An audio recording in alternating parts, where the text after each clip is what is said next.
The fact that you've made it this far into the education cycle and you're still struggling to get a graduation-worthy grade shows that you're not in university just for the prospect of a brighter future. No. To you, being in university is not just about graduating and getting a job after. It's more than that. This insatiable desire can be traced back to when you started school and transcended all through your school journey. All through your school years, everyone told you to study hard, pass and go to university. Your teachers, your parents, the adults around you, they all planted the idea in your mind that university was the only logical destination for your future. That a life without good grades and university was a failure.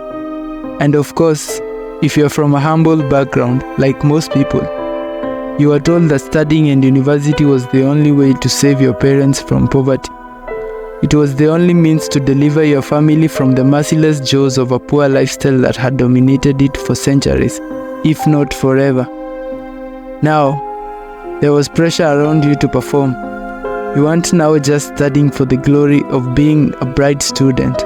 No. Now you had the weight of everyone's dreams and their future on your shoulders. And so, as you grew up, you had one goal in mind. The outcome of the next 10 to 15 years of your life had already been determined. And even if it wasn't clear why you wanted it, you still worked hard to pursue your teacher's dreams, or more specifically, your parents' or guardians' dreams. People don't understand that about their imagination. The school system would teach people the truth. Problem with school is it don't teach you how to be successful. That's the problem. College don't teach you how to be successful, nor does school. There's nothing wrong with it. If you want to be a doctor, lawyer, dentist, you got to go to school. But if you want to be successful, what you're supposed to do? You have to develop the principles of success. School teaches you how to memorize stuff. We're going to test you on it, and you recall what you've read, and we're going to give you a grade on it. Okay, when you get that degree, how you become successful, though? They don't teach you success.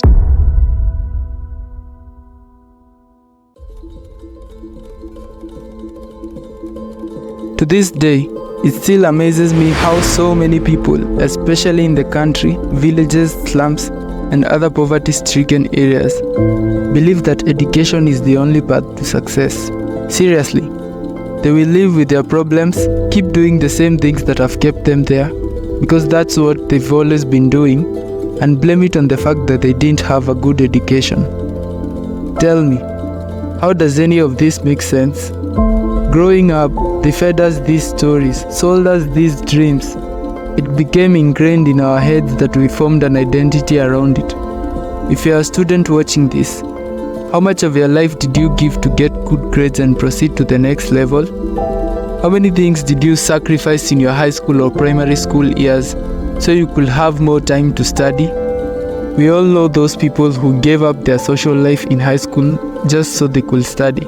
We all know those people who quit sports, weren't involved in any clubs or activities because they were too busy studying.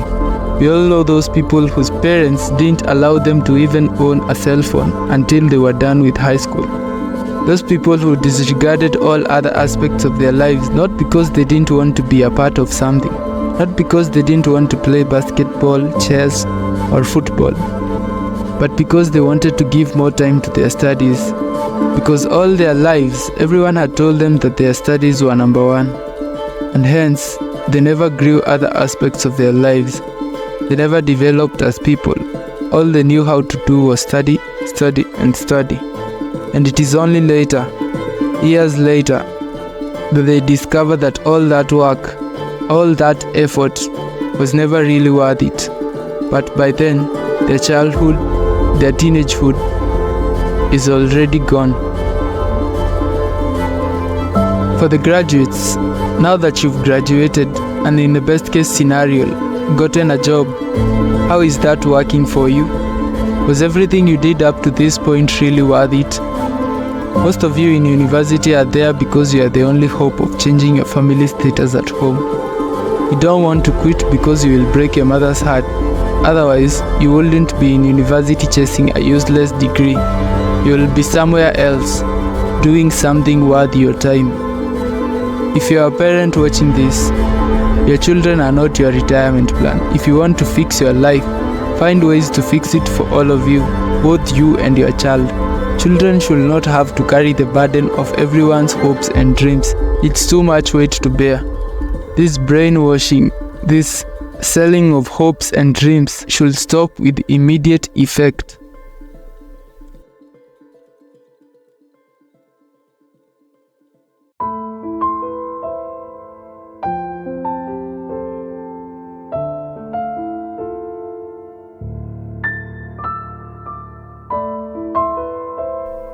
And I haven't even mentioned the corporal punishment most of these kids have to endure throughout their school years.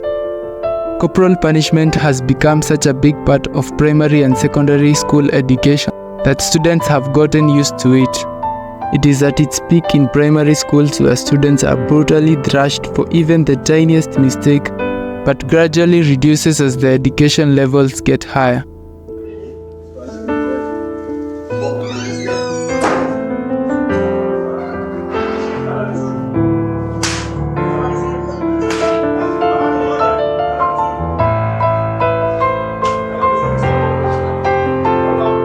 Most parents somehow tend to go along with it and allow teachers to use sticks, canes, Bunsen burners, and even electric cables on their children. Some parents even get in enjoying the fun. And make no mistake, while corporal punishment is meant to keep students disciplined, some teachers and parents take it too far and the consequences are dire. For the students, of course. There have been cases of children being severely injured by the same teachers their parents entrusted to watch over them. Some children have even died. I was called to a teacher's office and beaten thoroughly using a Bunsen burner pipe due to sleeping in class. I was driven out of class and told to lie on a pavement where I was given 6 strokes using a Bunsen burner pipe. He asked me why I was sleeping. I tried to tell him that I was sick. Even I showed him the medicine, but he didn't hear. He told me to come to his office. I was not able to sit down for a week because of the beating that the deputy gave me. There was this one time that I was punished severely. I was beaten like 20 strokes using a Bunsen burner cane. This one time I had not worn my socks, which is part of the school uniform. The deputy caught me and took me to the office. I tried to resist, but the more I resisted, the more he got motivated.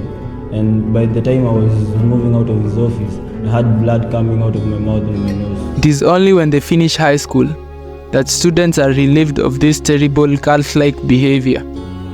But I've heard, even on that level, some universities and colleges practice this on full-grown ID-bearing adults, like a certain college I know of.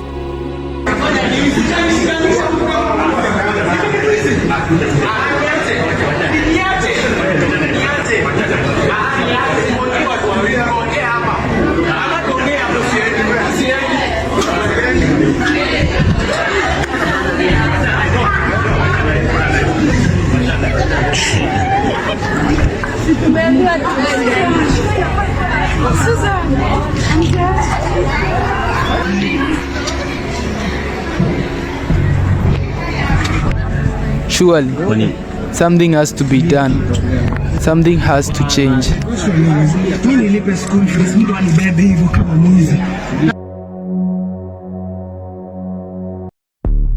Your perception about university will change once you start looking at it as what it really is. A business. A degree is a consumer product and a student is the customer. So while you see a crowd of happy students going to quench their thirst for higher education, I see 40,000 shillings in school fees, 50,000 shillings in student loans, and at least 30,000 shillings in accommodation. That means that one student is over 100,000 shillings in profit every year. And that's using the old system. If we use the new system introduced by our esteemed president, each student will be worth at least 150,000 shillings in debt alone every year. So if you're making this much money from just one student, why not increase the number of students who qualify for university? Why not reduce that pass mark from a B to a C? And so that we don't get unskilled manpower. We don't want doctors who can't spell their names. We'll keep the pass mark for really important courses like medicine, engineering, and pharmacy high enough to attract the brilliant minds only, but still allow for other students to join campus. We'll introduce new irrelevant courses, things like gender studies and sociology, so that those students who didn't get grades high enough to do valuable courses will still be able to get courses to do. They'll have something to brag about. Why let all that potential money slip away? And since most Kenyan students are exhausted and don't really care about studying that much, we'll appeal to their parents, promise them a guaranteed future for their children. And then, we'll just sit back and watch as the money rolls in. You don't look at someone rich and respect them thinking he went to school. The people you are learning from in school aren't even fucking rich. Your business professors never had a business. They're brokies. They're fucking broke. So school's a scam. And it's the biggest scam on earth. And the reason it's a scam, before I get into the meta point, the reason it's a scam is because it operates in a vacuum. It operates in a vacuum because it cannot be fairly compared to any other service. So you can get a loan for school, but you can't use that money for anything else. Because if they were to open it up and put the school, the education system, into the fair market of capitalism, it would fail. If I were to give you 100 grand and say you can get a degree, or you can buy a crypto, or you can start your own business, or you can do anything you want with it, who's gonna choose a degree? No one, probably. Nobody! So they say you can only get the money if you use it for education, which allows it to operate inside of a vacuum. Because it operates inside of a vacuum, it is one of the few things on the planet which is allowed to be non-competitive. It's not competitive against any other investment. Everyone knows that. But you can only get the money for that, so you can't get the money to invest in anything else, so you end up doing it, learning something that is outdated, slow to learn. There's more, it doubly inflates. There's more degrees every single year, meaning the value of a degree decreases, and the price goes up every single year. So it's worth less each year, it costs more year on year. There's no other industry where you can even get away with that. You get wrecked, except for the educational system.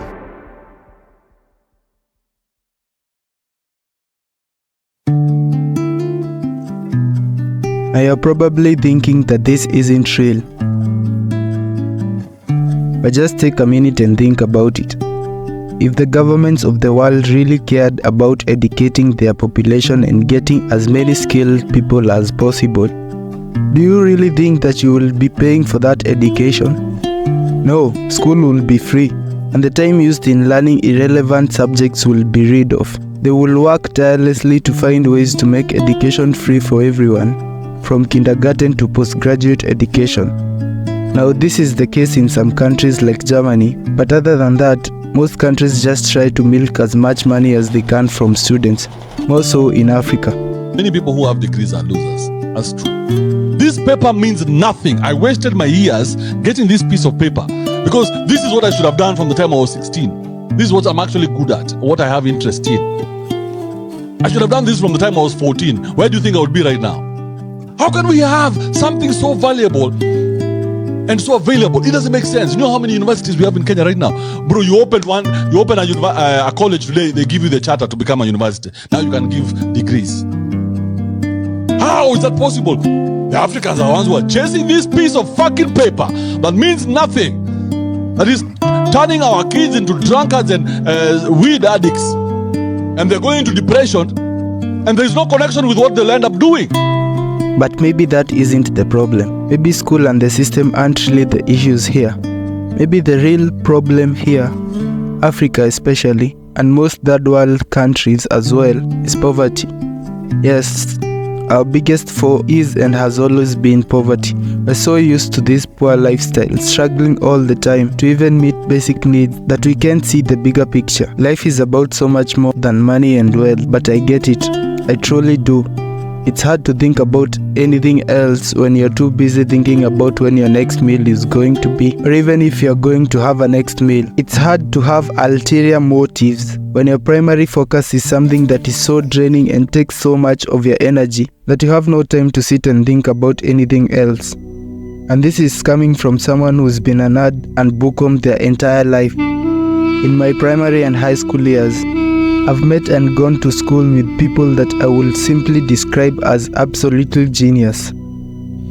I've had classmates who, when I listen to them and observe them, I think, wow, that person is really smart. And I'm sure I'm not the only person who's seen that. That's just the schools I've been to. And my high school was not even a national school. Where do these smart people end up? How many of these bright minds do we lose every year to the system? What happens to the thousands of brilliant young minds? I'll tell you where they go. Apart from the few that manage to get jobs and opportunities abroad with their esteemed degrees, most of them just end up jobless and doing odd jobs in the best case scenario. Or they end up taking up a life of crime in the worst case scenario. We have lied to you guys so much. We have lied. We lied to you that if you go and study, you're going to be successful. That was a lie. We have been lying to you.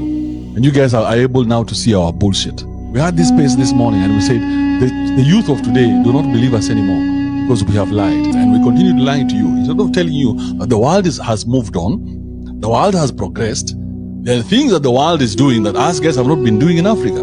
That's why we shall forever remain colonized in our minds. So we lied to you and we pretended that these degrees make any sense. How can something be valuable yet it is so readily available? How is that possible? We should have told you. Whatever is valuable is rare. And we cannot tell the kids the truth. It's a high time you start telling the kids, hey, this education is not as valuable as it used to be. It is not. It used to be when the government was, when we got independence between 1963 and probably maybe 1985, where everybody was coming from campus and there were guys there like, come, let's give you a job. Because there are jobs in the government. Now there are no longer any jobs. Your father is still at that work, at that office. Your father has not died. Your grandfather hasn't died. He's still holding on to that. They keep increasing the age of retirement. While you're here tamaking, waiting and hoping for the best. Hope is not a strategy, bro. Hope is not a strategy. It's time you take control. The fact that graduates believe that the world owes them a job or some sort of compensation just because they went through 4 to 5 years of higher education is in itself saddening. Your own lecturer has been teaching your course for decades, and look at where he is. People should learn the hard reality that no matter what everyone else has told you, or what you think you've done, nobody owes you anything. Your worth is directly proportional to the amount of value you can offer, which means that your degree is not as valuable as you think. The number of people with a degree doubles every year, which means that its value decreases every year. Just a simple supply and demand rule. And you probably know that too. You've probably known it for a while now. Now it's time you face the hard reality.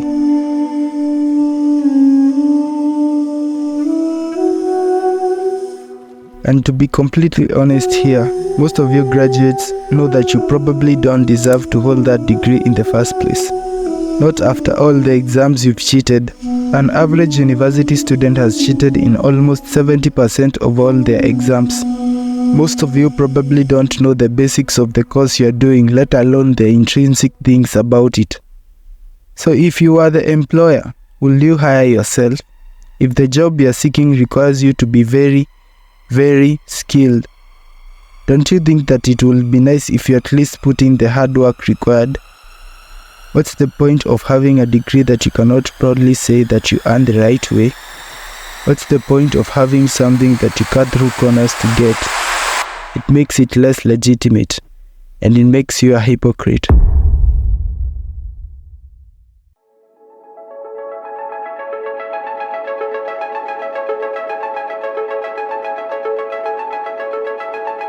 If you're looking to find your way through life, and you're not sure what you want to do or pursue long term, the first logical step is to take time and figure that out. Know what you want to do before committing. The important thing to remember is that there is no defined way for everyone's career path. You don't have to be a doctor, a teacher, an engineer, or a nurse. Not that there is anything wrong with any of those careers, but you can be something else, something more. You can make your own way. Take a gap year and use that time to study the job market, learn what you want to do, and try to figure the rest out. If you must go to university, make sure that the course you want to do is really marketable and you have at least a 70% chance of landing a job with it. Or even better, you can actually use the skills you gain through learning that course to create a source of income on your own. You've already wasted 4 years of your life being dragged through that shackle of a mental and physical prison called high school. So, if you're going to commit another 4 years of your life to a university degree, make sure it is really, and I mean really, worth your time. If you want to do something, if you want to learn and be good at something, go to the person doing it and tell them to teach you. Get a mentor and you'll have a higher chance of success than someone who's going to university to do a worthless degree.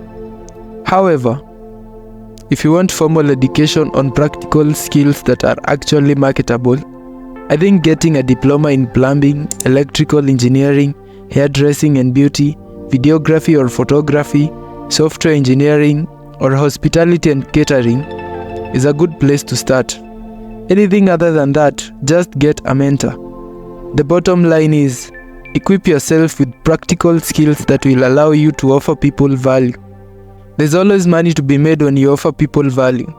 The more value you offer, the larger the amount of people you offer the value to, the more money you will be able to make. I'll end this chapter with the same message that started it.